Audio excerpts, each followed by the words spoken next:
జమ్మికుంట పట్టణంలో పోలీసులు కవాతు నిర్వహించారు. కరీంనగర్ సిపి గౌసలాం ఆదేశాల మేరకు పట్టణ సిఐ రామకృష్ణ గౌడ్ సమక్షంలో ర్యాపిడ్ యాక్షన్ ఫోర్స్ శాట్ టీంతో కలిసి పోలీసులు కవాతు నిర్వహించారు.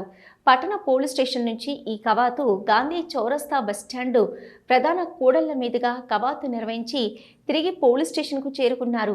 ఈ సందర్భంగా సిఐ రామకృష్ణ మాట్లాడుతూ గణేష్ నవరాత్రుల ఉత్సవాలు, దుర్గామాత నవరాత్రుల ఉత్సవాలు ప్రశాంత వాతావరణంలో జరుపుకోవాలని, అలాగే రాబోయే ఎన్నికల దృష్ట్యా ఈ కవాతు నిర్వహించినట్లు తెలిపారు. ఈ కార్యక్రమంలో ఎస్ఐ, పోలీస్ సిబ్బంది పాల్గొన్నారు. పట్టణంలో సిబిఐ ఉత్తర్వు ప్రకారం ఈరోజు మనం మార్నింగ్ ఫ్లాగ్ మార్చ్ నిర్వహణ జరిగింది.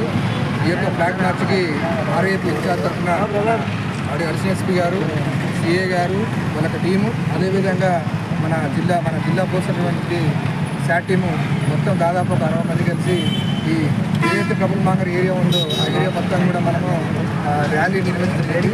ముఖ్యంగా మనం రాబోయే ఈ గణేష్ నవరాత్రులు కానీ అదేవిధంగా దుర్గామాత సంబంధించిన పండుగ సందర్భంగా కానీ రానున్న ఎలక్షన్ సందర్భంగా ఈరోజు మనం కవాతు చేయడం జరిగింది.